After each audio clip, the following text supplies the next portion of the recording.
Study IQ IAS, आपका selection हमारा mission. नमस्कार दोस्तों, SC/ST का रिजर्वेशन हिंदुस्तान की राजनीति और समाज में बहुत ही संवेदनशील मुद्दा रहा है। हम सब ने हमेशा से यही सुना है कि जाति पिता से मिलती है और सदियों से यह नियम और परंपरा रही है। लेकिन क्या हो अगर देश की सर्वोच्च न्यायालय, सबसे बड़ी अदालत, यह निर्णय दे और साथ ही साथ सदियों पुरानी इस दीवार को एक निर्णय से ढहा दे। क्या मां की जाति के आधार पर बच्चे को अनुसूचित जाति का सर्टिफिकेट दिया जा सकता है, भले ही उसके पिता नॉन SC हो? आज की यह खबर केवल एक लीगल निर्णय नहीं है, एक लीगल जजमेंट नहीं है। यह आरक्षण के पूरे फलसफे को, साथ ही साथ संविधान की रूह को और आपकी पहचान के नियम को हमेशा के लिए बदलने का मादा रखती है। तो आइए शुरू करते हैं आज के इस महत्वपूर्ण विषय को। इसमें यह भी देखना जरूरी है कि क्या यह सोशल जस्टिस है या अनुसूचित जाति के कोटा में बैकडोर एंट्री का प्रयास। वास्तव में chief justice of India Suryakant की बेंच ने जो निर्णय दिया है, उसमें उन्होंने एक बेटी को उसकी मां की अनुसूचित जाति की पहचान के आधार पर अनुसूचित जाति का, SC का सर्टिफिकेट देने का निर्णय दिया है। यह एक रेयर निर्णय है, क्योंकि ट्रेडिशनल कानून यह कहता है कि जाति जो है वो पेरेंटल लीनिएज से आती है, यानी कि पिता की वंशावली से आती है। शादी के बाद बच्चे की पहचान पिता से जुड़ी हुई होती है। लोअर अथॉरिटीज ने इसी मामले में सर्टिफिकेट जारी करने से मना कर दिया था, क्योंकि उनका यह कहना था कि कहीं ना कहीं कानून बिल्कुल स्पष्ट है कि जाति पिता की होती है। लेकिन सुप्रीम कोर्ट ने इस मामले में परंपरा को नहीं बल्कि परिवेश को देखा, उस इकोसिस्टम को देखा, और कोर्ट ने शॉकवेव भेजते हुए पूछा कि अगर बच्चे ने अपनी मां की अनुसूचित जाति की कम्युनिटी में जन्म लिया, वहीं पला बढ़ा, वहां के सामाजिक ताने झेले, भेदभाव और डिसएडवांटेज झेला, तो क्या सिर्फ इसलिए क्योंकि उसके पिता नॉन SC हैं, संवैधानिक सुरक्षा उसे नहीं प्रदान की जानी चाहिए? यानी कि कहीं ना कहीं सुप्रीम कोर्ट ने पिता के नियम को इस मामले में आउटडेटेड माना। महत्वपूर्ण रूप से इस केस के तथ्यों को समझिए। यह केस बहुत ताकतवर केस है। वास्तव में जो बच्ची की मां थी वो अनुसूचित जाति की सदस्य थी, जबकि पिता नॉन SC कम्युनिटी बैकग्राउंड से आते थे। बच्ची जो है पूरी तरीके से मम्मी की SC कम्युनिटी में पली बढ़ी, वहां के सामाजिक भेदभाव को झेली, और बच्चे के पास इस कम्युनिटी में भेदभाव झेलने के सटीक और डॉक्यूमेंटेड सबूत भी उपलब्ध थे। वह सचमुच उस इकोसिस्टम का हिस्सा थी जिसके लिए हमारे संविधान निर्माताओं ने आरक्षण का प्रावधान किया था। सुप्रीम कोर्ट ने पहली बार उस कठोर नियम को लचीले तरीके से इंटरप्रेट किया, समझा, और कोर्ट ने कहा कि हम सिर्फ बर्थ सर्टिफिकेट नहीं देखेंगे, हम लाइफ सर्टिफिकेट को भी देखेंगे। महत्वपूर्ण रूप से यह एक टर्निंग पॉइंट है। यह एक बहुत बड़ा टर्निंग पॉइंट है, क्योंकि सुप्रीम कोर्ट जाति को एक सामाजिक अनुभव की तरह देखने का प्रयास कर रहा है। इस निर्णय ने पूरे देश में एक बहस छेड़ दी है।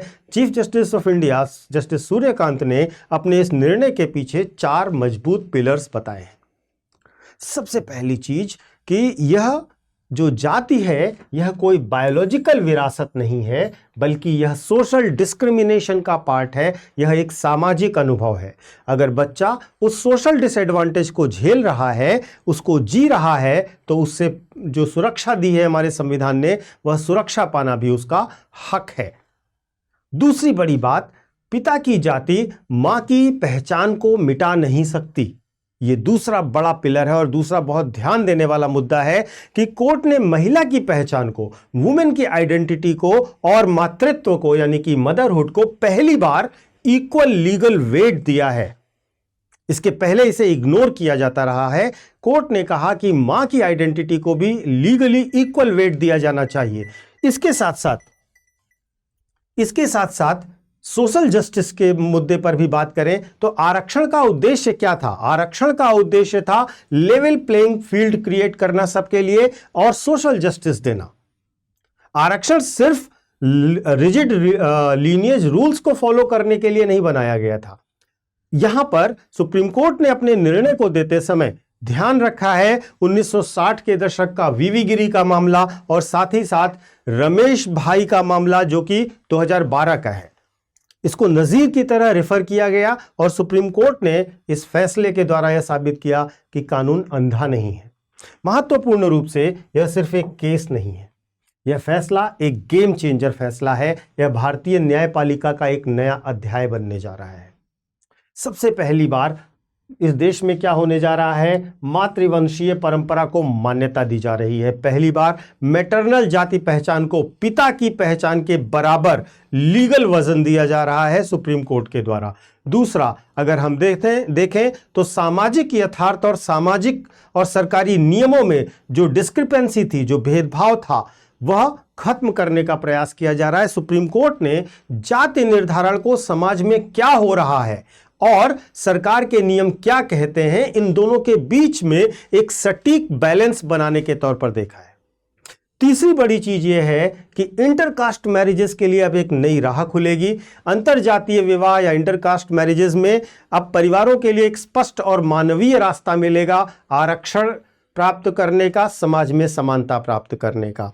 यह फैसला एक बहुत बोल्ड स्टेटमेंट है जो कि निश्चित तौर पर आगे आने वाले समय में गेम चेंजर साबित होगा। हमारा संविधान केवल एक किताब नहीं है, यह एक जीवंत दस्तावेज है और इस बात को साबित करता है यह फैसला, जहां पर हमारा संविधान समय के साथ साथ बदलता है, बढ़ता है और सामाजिक जरूरतों के अनुरूप अपने आप को ढालता भी है।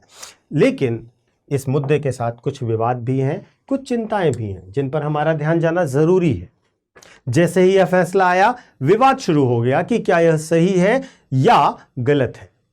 आलोचकों के बड़े तर्कों को देखिए। सबसे पहली चीज यह है कि इसके माध्यम से रिजर्वेशन कैटेगरी स्विचिंग और मिसयूज शुरू हो जाएगा। मिसयूज की संभावना बहुत ज्यादा लोग बता रहे हैं। लोगों को लगता है कि अब धीरे धीरे रिजर्वेशन की कैटेगरी स्विच करने का नया रास्ता खुल जाएगा। नॉन एससी पिता जानकर अपने बच्चों को मां के पास एससी कम्युनिटी में भेज देंगे और वहां से उन्हें आरक्षण का लाभ दिलाएंगे। इसके साथ साथ कम्युनिटी वेरिफिकेशन भी कमजोर होगा क्योंकि समुदाय आधारित सत्यापन जो किया जाता है, जो कम्युनिटी बेस्ड सत्यापन किया जाता है, उस प्रक्रिया में कमजोरी आएगी। लेकिन कोर्ट ने इन दोनों समस्याओं के लिए एक बहुत ही स्पष्ट बात कही है। उन्होंने बहुत अच्छा स्पष्टीकरण दिया है कि यह कोई ब्लैंकेट रिलैक्सेशन नहीं है। हर केस इंडिविजुअल एविडेंस के आधार पर तय किया जाएगा। सिर्फ मां के एससी होने के कारण ही सर्टिफिकेट नहीं मिल जाएगा, यह कोई ऑटोमेटिक रूल नहीं होगा, बल्कि आपको यह साबित करना होगा कि आप वास्तव में उस कम्युनिटी के सामाजिक नुकसान को झेल रहे हैं और आपके साथ भेदभाव किया गया है। यह जजमेंट उन सभी मामलों और संवैधानिक सिद्धांतों के बीच में एक नई संतुलन की फिलॉसफी पेश करता है।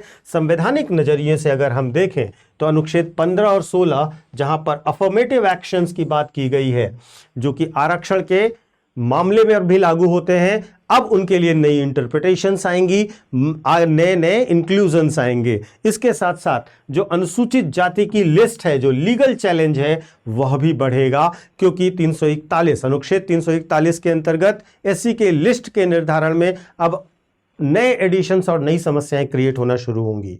अगर हम कॉन्स्टिट्यूशनल मोरालिटी की बात करें, संवैधानिक नैतिकता की बात करें, तो सोशल जस्टिस और लीगल फॉर्मेशन के बीच में जो संतुलन है वह बनाने की कोशिश की गई है। यूपीएससी के नजरिए से इस बात का बहुत ध्यान रखिएगा आप। और इसके साथ साथ यह फैसला अगर आप देखेंगे तो रिजिड कास्ट बेस्ड इनहेरिटेंस के नियम को सीधे तौर पर चुनौती दे रहा है और भेदभाव को सामाजिक धरातल पर देख रहा है, कानून और कागजों की सख्ती पर नहीं। तो यहां से इस संवैधानिक प्रभाव को यूपीएससी के नजरिए से आप बहुत अच्छे से समझ सकते हैं।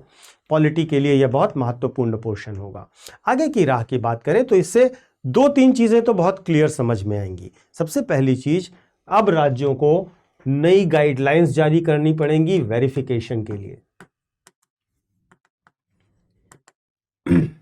और इसमें नई सत्यापन गाइडलाइन में महिलाओं की जाति पहचान को कानूनी और सामाजिक रूप से मान्यता ज़्यादा मिलेगी। यह पूरा का पूरा एक नई एक्सरसाइज शुरू करनी पड़ेगी।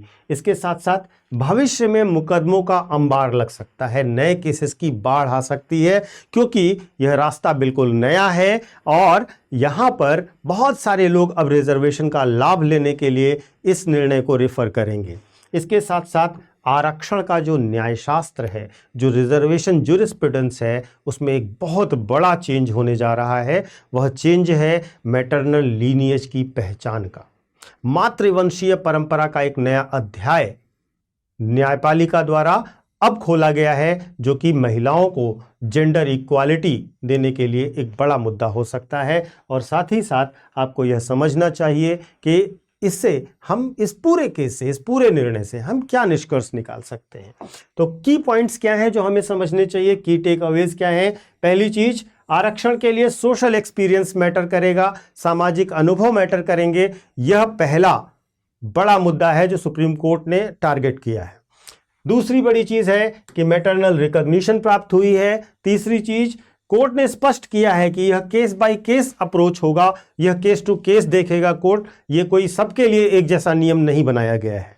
इसके साथ साथ यह प्रोग्रेसिव ज्यूरिस्प्रूडेंस का एक बहुत क्लासिकल एग्जाम्पल है। एक तरीके से जो न्याय शास्त्र है उसमें सकारात्मकता और भविष्य के प्रति आगे बढ़ने की इच्छा को दिखाता है। यह फैसला ऐतिहासिक है, यह फैसला हिस्टोरिकल है और पितृसत्तात्मक समाज को चुनौती देता है जाति के मामलों में। तो इस प्रकार आप समझ सकते हैं कि यह कितना महत्वपूर्ण है निर्णय। अगर मैं आपसे पूछूं, फाइनल क्वेश्चन जो मैं आपसे भी पूछना चाहूंगा कि आपको क्या लगता है, यह फैसला जेन्युइन सोशल जस्टिस की तरफ एक कदम है या मिसयूज का एक नया मार्ग खोलने जा रहा है? अपने विचार कमेंट करके अवश्य बताइएगा, क्योंकि आपके विचार समाज की सोच को रिफ्लेक्ट करते हैं। लोग आपके विचारों को पढ़ते हैं। कमेंट बॉक्स में ज़्यादातर लोग दूसरों के कमेंट पढ़ते हैं और वहाँ से उन्हें आइडिया लगता है कि हमारे समाज में किस प्रकार की विचारधारा चल रही है किसी भी मुद्दे पर। और ये बहुत गंभीर मुद्दा है, इसलिए मैं ज़रूर चाहूँगा कि आप अपनी राय अवश्य दें। जो भी बच्चे 2027 के लिए, 2028 के लिए या 2026 के लिए यूपीएससी की तैयारी कर रहे हैं या करना चाह रहे हैं, उन सब के लिए स्टडी आईक्यू पर बहुत ढेर सारे कोर्सेज अवेलेबल हैं, जहां पर आपको बहुत अच्छे तरीके से books, study material, notes, test series सब कुछ दिया जा रहा है। और साथ ही साथ जो बच्चे जैसे 2026 का प्री देना चाह रहे हैं, उनके लिए हमारा SIP बैच है, सक्सेस इन प्रीलिम्स बैच है, जिसमें आपको अगले 2-3 महीनों में ही पूरा कोर्स पूरा करवाया जाएगा, प्लस आपको पूरा रिवीजन, टेस्ट सीरीज सब कुछ अपडेशन के साथ कराया जाएगा। आपको अपडेट्स भी उसके साथ दे दिए जाएंगे। तो महत्वपूर्ण रूप से अगर 2027 या 28 करना है तो आप हमारा प्रतिज्ञा प्लस बैच ज्वाइन कर सकते हैं, जहां पर आपको प्रीलिम से लेकर इंटरव्यू तक की तैयारी कराई जाएगी। इन सारे कोर्सेज की डिटेल आपको डिस्क्रिप्शन बॉक्स में भी मिल जाएगी, वहां पर क्लिक करके भी आप हमारे इन कोर्सेज को देख सकते हैं। क्या क्या फैसिलिटीज़ हैं देख सकते हैं, फीस में कितना क्या फ़ीस है ये देख सकते हैं, साथ ही साथ डेमो क्लासेस देख सकते हैं। फीस में अगर आपको बड़ा डिस्काउंट चाहिए तो उसका मैं आपको तरीका बता देता हूं, इससे आपको काफ़ी अच्छा डिस्काउंट मिल जाएगा। तरीका ये है कि आप जब कोर्स खरीदने जाएं, जब उसमें बाय नाउ पर क्लिक करें तो वहां पर आपसे कोड की डिमांड करेगा कि आपके पास कोई कोड है, तो आप इस कोड का इस्तेमाल करिए, PK Live। यह मेरा फैकल्टी कोड है। इस कोड को लगाते ही आपको मैक्सिमम डिस्काउंट ऑफर होगा हमारे हर कोर्स पर, चाहे वो हिंदी का हो, इंग्लिश का हो, IAS PCS या फिर जुडिशरी का हो। स्टडी आईक्यू का कोई भी कोर्स अगर आप लेते हो और PK Live कोड लगाते हो तो यह आपको मैक्सिमम डिस्काउंट दिलाएगा। तो जल्द कीजिए, सब्जेक्ट अपनी तैयारी को एक बेहतर ढांचा दीजिए, एक बेहतर स्ट्रक्चर दीजिए, एक बेहतर वे में अपनी तैयारी करिए, एक बेहतर गाइडेंस के साथ अपनी तैयारी करिए, रेगुलर क्लासेस के साथ अपनी तैयारी करिए और टेस्ट सीरीज के साथ। Thank you so much. Study IQ IAS, आपका सिलेक्शन हमारा मिशन।